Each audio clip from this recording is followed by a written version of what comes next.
نحمده ونستعينه ونصلي على رسوله الكريم أما بعد باب بیع الدینار بالدینار نساء، یہ باب ہے دینار کے ساتھ ادھار بیع کرنا۔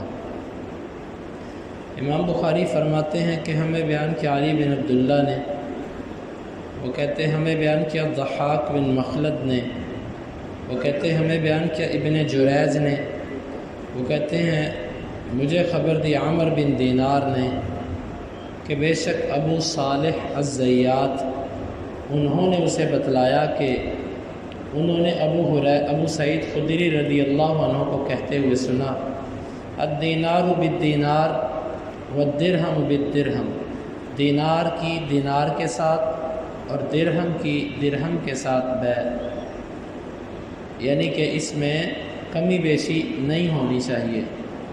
فقلت لہو، میں نے ان سے کہا کہ ان ابن عباس لا یقولہ، عبداللہ بن عباس کا یہ موقف نہیں ہے۔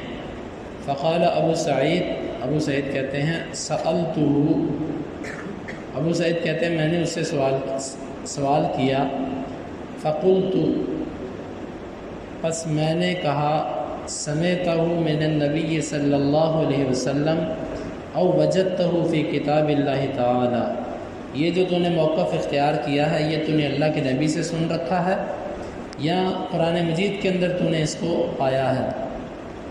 فقال، عبداللہ بن عباس کہنے لگے، کل ذالک لا اقول، یہ ساری بات میں نہیں کہتا، وانتم اعلم برسول اللہ منی، تم اللہ کے رسول صلی اللہ علیہ وسلم کو میرے سے زیادہ جانتے ہو، ولیکنی، لیکن اخبرنی اسامہ، تو مجھے اسامہ نے یہ بات کہی ہے کہ بے شک نبی صلی اللہ علیہ وسلم نے فرمایا، لا ربا الا فی النسیئہ، ادھار سود نہیں ہے مگر ادھار میں۔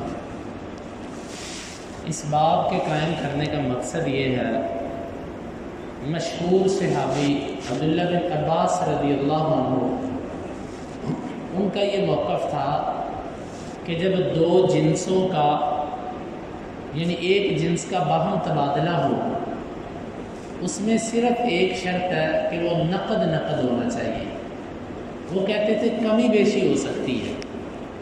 مثال کے طور پہ آپ سونے کا تبادلہ سونے سے کر رہے ہیں، آپ نے پیچھے جو ساری احادیث پڑھی اس میں یہ ہے کہ اس میں فرق نہیں ہو سکتا، اگر تم 1 تولہ دے رہے ہو تو اس کے بدلے میں 1 تولہ ہی ملے گا، چاہے تمہارا سونا عمدہ ہے چاہے ہلکا ہے، چاہے اس کا سونا عمدہ ہے چاہے ہلکا ہے۔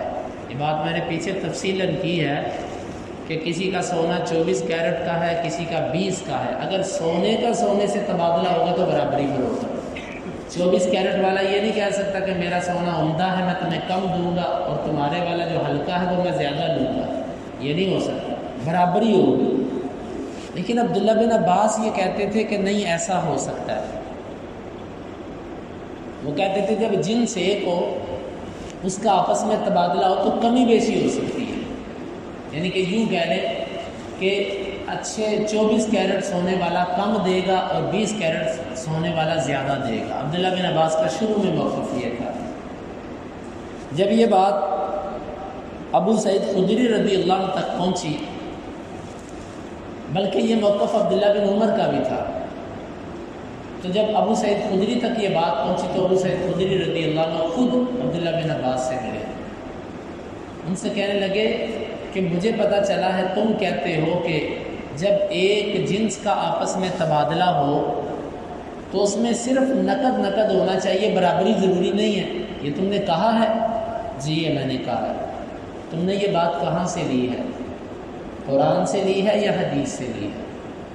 عبداللہ بن عباس کہنے لگے نہ میں نے قرآن سے لی ہے اور نہ میں نے حدیث سے لی ہے۔ رہی بات حدیث کی تو حدیث تم میرے سے زیادہ جانتے ہو، چونکہ تم عمر میں بڑے ہو، ابو سعید خدری عمر میں بڑے تھے عبداللہ بن عباس سے، کیونکہ عبداللہ بن عباس بچے تھے۔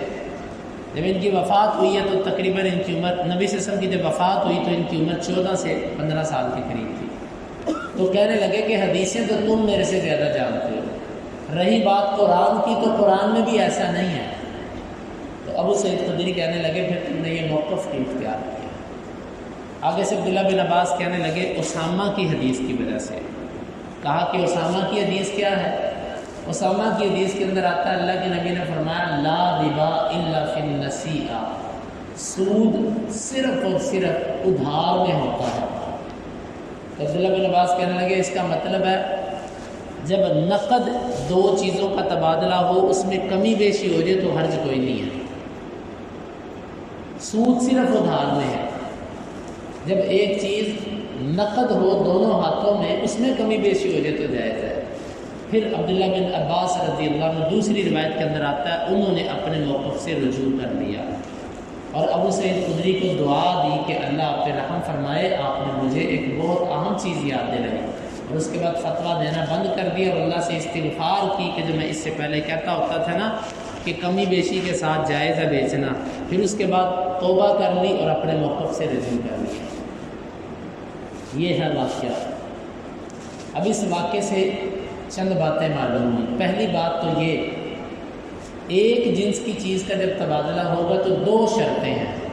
نمبر ایک برابر ہونی چاہیے، نمبر دو نقد بنقد ہونی چاہیے۔ ایک شرط بھی اگر نہیں تو اسلام اس بیع کو سودی بیع کہتا ہے۔ دوسری بات، صحابہ کرام کو بھی علم تھا کہ دلائل صرف اور صرف دو جگہوں سے لیے جا سکتے ہیں، یا قرآن سے یا حدیث سے۔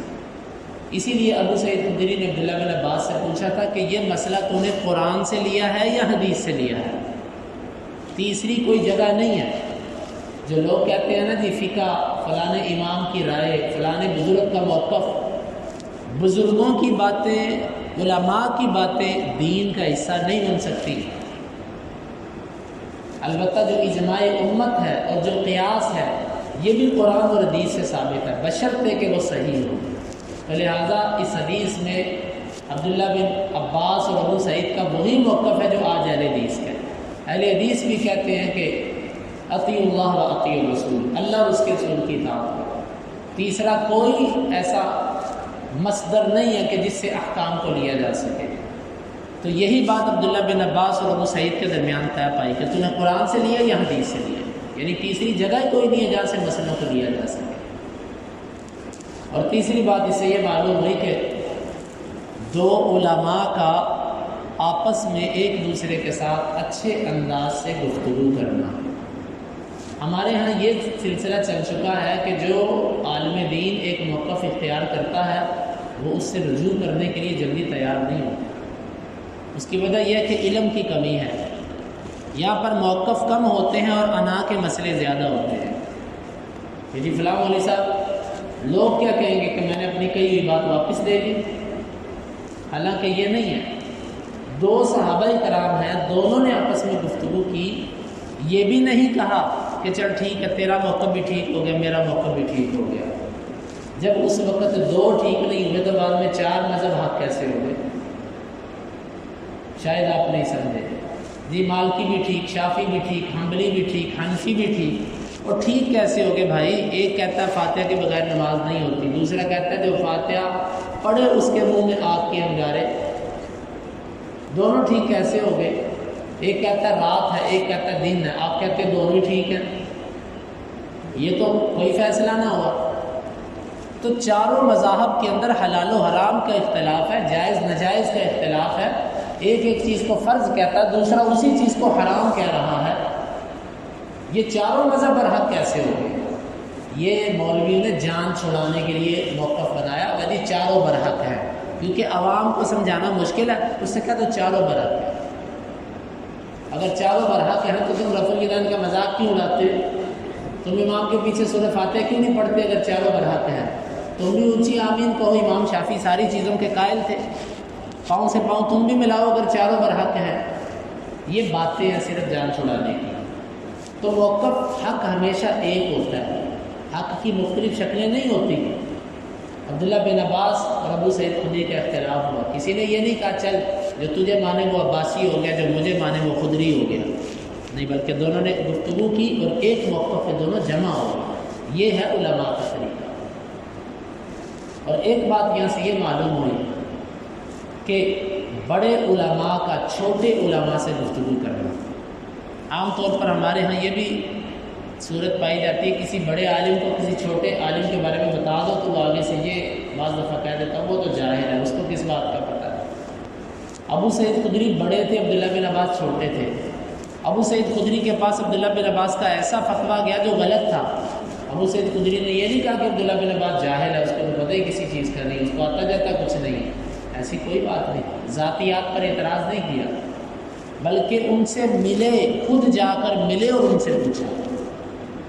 تو یہ ہے کہ چھوٹے علماء بڑے علماء آپس میں گفتگو کریں تو ایک دوسرے کے آداب کا خیال رکھنا چاہیے، اور ہر وقت آدمی کو یہ سوچتے رہنا چاہیے شاید مجھے اس سے کوئی نئی چیز مل جائے۔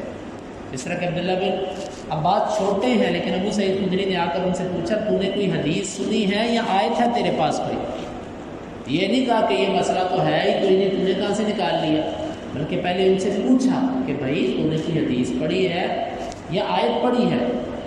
تو معلوم ہوتا ہے کہ کسی عالم کا مسئلہ اگر آپ کو پتہ چلے تو اس سے پوچھنا چاہیے جناب آپ نے یہ کیسے بیان کیا، کہاں سے لیا یہ مسئلہ آپ نے؟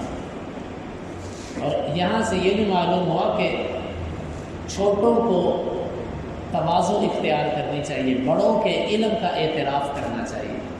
عبداللہ بن عباس نے یہ نہیں کہا کہ میں اللہ کے نبی کے چچے کا بیٹا ہوں، اللہ کے نبی نے میرے لیے علم کی دعا کی ہے، بلکہ آگے سے یہ کہا کہ حدیث تو آپ لوگ میرے سے زیادہ جانتے ہیں، یعنی اعتراف کیا، تواضع اختیار کی کہ آپ بڑے ہیں، آپ کے پاس حدیث کا علم زیادہ مجھ سے۔